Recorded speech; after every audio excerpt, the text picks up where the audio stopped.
السلام علیکم اسٹوڈنٹس، امید ہے کہ آپ سارے ٹھیک ہوں گے۔ آج ہمارا دوسرا سبق ہے جس کا نام ہے نظریہ پاکستان۔ نظریہ پاکستان کے مصنف کا نام ہے ڈاکٹر غلام مصطفیٰ خان، جو کہ 1912 میں پیدا ہوئے اور 2005 میں ان کی وفات ہو گئی۔ صنف ادب کے لحاظ سے یہ سبق جو ہے وہ مضمون ہے، اس کو ہم مضمون نگاری بھی کہہ سکتے ہیں۔ مضمون کسے کہتے ہیں؟ وہ عبارت یا تحریر جو کسی خاص یا سنجیدہ موضوع کے متعلق ہو۔ اس کے بعد ہم اس سبق کے خلاصے کی طرف آتے ہیں۔ خلاصہ جب ہم پڑھیں گے تو ہمیں پتہ چلے گا کہ نظریہ پاکستان یعنی کہ پاکستان بنانے کا جو مقصد تھا، پاکستان بنانے کے پیچھے جو سوچ تھی، وہ کیسے شروع ہوئی اور کس نے شروع کی، اور اس کا پھر اینڈ جو ہے وہ کس طرح ہوا۔ جی، خلاصہ کچھ یوں ہے کہ مسلمانوں کا مذہب اسلام ہے۔ مساوات اور رواداری اس کی نمایاں صفات ہیں۔ صفات جمع ہے صفت کی۔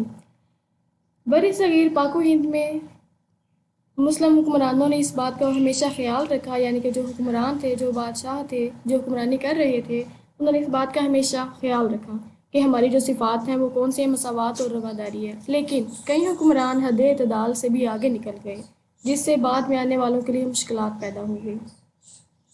چنانچہ سب سے پہلے صدائے احتجاج حضرت مجدد الافسانی رحمۃ اللہ علیہ نے بلند کی۔ جو چیزیں غلط ہو رہی تھیں، ایسے کچھ حکمران گزرے جنہوں نے جو ہندوؤں کی غلط روایات تھی، جو مسلمانوں کو نہیں تھی اپنانی چاہیے، وہ انہوں نے اپنانا شروع کر دی۔ تو یہ جو عمل ہو رہا تھا، اس کے خلاف آواز سب سے پہلے حضرت مجدد الافسانی رحمۃ اللہ علیہ نے بلند کی اور بادشاہ اکبر اور جہانگیر کو غلط روایات پر ٹوکا۔ لیکن بادشاہ شاہجہاں اور عالمگیر دینی اور ملی طرف سے سرشار تھے، یعنی کہ بادشاہ اکبر کی نسبت جو شاہجہاں اور عالمگیر ہیں، ان کے اندر یہ بھی جو اسلام کی ویلیوز تھی وہ بھی قائم تھی۔ انہیں اس بات کا احساس ہوا کہ کہیں نہ کہیں غلط ہو رہا ہے اور اس کو کیسے روکنا ہے۔ اس کے بعد ہے اورنگزیب کی وفات کے بعد تخت نشین ہونے والے حکمران عیش و مستی کے دلدادہ تھے، یعنی کہ وہ عیش پرستی کو پسند کرتے تھے، اور جو مسلمانوں کی ان کو اچھا کرنے کی سوچ یا ان کے جو ماحول ہے اس کو صحیح طرح ترویج دینا، اس کی طرف ان کا خیال نہیں تھا۔ لہٰذا مسلم اقتدار کی کشتی ہچکولے کھانے لگی۔ جو مسلم ویلیوز تھیں وہ ڈاواڈول ہونے لگی، کوئی ان کو صحیح اور درست کرنے کے لیے کوئی آگے نہیں تھا آ رہا۔ صورتحال کی اصلاح کے لیے نواب سراج الدولہ، نواب حیدر علی اور ٹیپو سلطان نے جان کی بازی لگانے سے دریغ نہ کیا، یعنی کہ جو آواز سب سے پہلے حضرت مجدد الافسانی نے اٹھائی تھی، اس کو آگے لے کے آگے جاتے جاتے وہ کہاں پر آ گئی؟ نواب سراج الدولہ، نواب حیدر علی اور ٹیپو سلطان تک آ گئی، اور انہوں نے ان کا جو کام تھا، ان کی جو تحریک تھی، اس کو آگے بڑھایا۔ اسی طرح دوسری طرف شاہ ولی اللہ اور ان کے جانشینوں نے اپنا جہاد جاری رکھا۔ شاہ اسماعیل اور سید احمد بریلوی کی شہادت اس سلسلے کی کڑیاں تھیں کہ انہوں نے اسی میں اپنی جانیں جو ہیں وہ قربان کر دیں۔ اس کے بعد ہے کہ انگریزی اقتدار کے منحوس سائے بر صغیر کو اپنی لپیٹ میں لیتے جا رہے تھے۔ جو انگریز تھے وہ کیا ہو رہے تھے کہ وہ اپنے قدم جمانا شروع ہو گئے تھے۔ ایسے میں سر سید رحمۃ اللہ علیہ نے مسلمانوں کو زیور تعلیم سے آراستہ ہونے کی تلقین کی۔ یہ بتایا کہ مسلمانوں کو کیا کرنا چاہیے؟ علم بھی حاصل کرنا چاہیے، تاکہ علم کے ذریعے وہ انگریزوں کا، ہندوؤں کا مقابلہ کر سکیں۔ 1885 میں کانگریس کا کیا عمل میں آیا؟ کانگریس آپ کو پتہ ہے کہ ایک ہندوؤں کی پارٹی تھی۔ اس کے بعد 1906 میں مسلم لیگ کے نام سے سیاسی جماعت قائم کی گئی، جو کہ مسلمانوں کی تھی، اور یہ بات واضح ہو چکی تھی کہ ہندو اور انگریز کا گٹھ جوڑ، یعنی کہ ان کا ملنا جو ہے، ان کا رہنا جو ہے، وہ نیک فعل نہیں ہے، نیک کام نہیں ہے، بلکہ مسلم دشمنی ان میں قدر مشترک ہے۔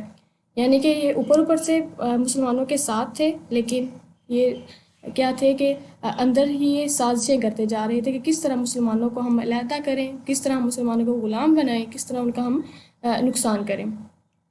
اچھا، 1911 میں تقسیم بنگال کی تنسیخ، یعنی اس کو ترک کر دیا، اس کو رد کر دیا۔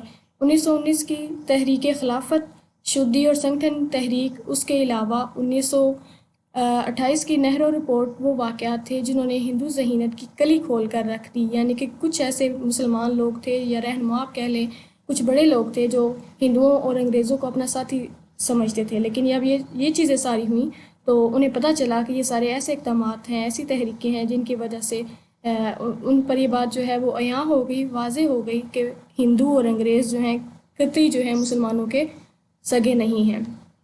دوسری طرف پہلی جنگ عظیم کے بعد سلطنت عثمانیہ کے خلاف وعدہ حصے ٹکڑے کرنا ذہینت کا عکاس تھا، یعنی یہ کہا گیا تھا کہ سلطنت عثمانیہ جو ہے اس کے جو مقدس مقامات ہیں جنگ کے دوران ان کو جو کیا جائے گا ان کو ختم نہیں کیا جائے گا، لیکن ان کو ختم کر دیا گیا، جس سے اور جو ہے بات سامنے یہ واضح طور پر سامنے آ گئی کہ یہ کیا ہے کہ یہ مسلمانوں کے خلاف سراسر سازشیں ہو رہی ہیں۔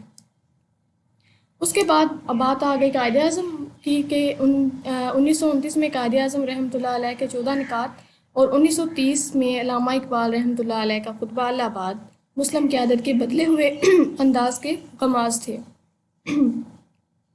1937 کے انتخابات مسلمانوں کے لیے 23 مارچ 1940 میں قیام پاکستان کو اپنی منزل ٹھہرائے جانے کا محرک ثابت ہوئے، لہٰذا 14 اگست 1947 کو وطن عزیز پاکستان وجود میں آیا، یعنی کہ یہ جو تحریک ہے، یہ جو جماعت ہے، یہ حضرت مجدد الافسانی رحمۃ اللہ علیہ سے ہوتے ہوتے علامہ اقبال قائد اعظم تک آ گئی، اور یہاں پہ آگے پھر مسلمانوں نے کیا کیا کہ مسلمانوں کو ایک الگ جو وطن جو ہے وہ حاصل ہو گیا۔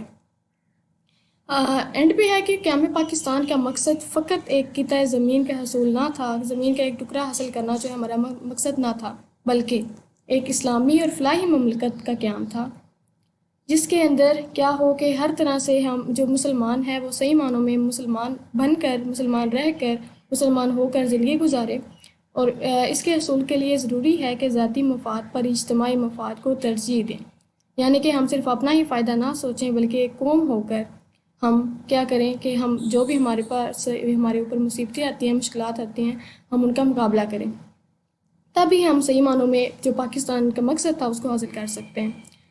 اور اس کے لیے ہمیں اپنے قول و فعل کو اسلام کے سانچے میں ڈالنا چاہیے، اور اپنے ملک کو مضبوط و مستحکم بنانے کے لیے کوئی کسر نہ چھوڑیں۔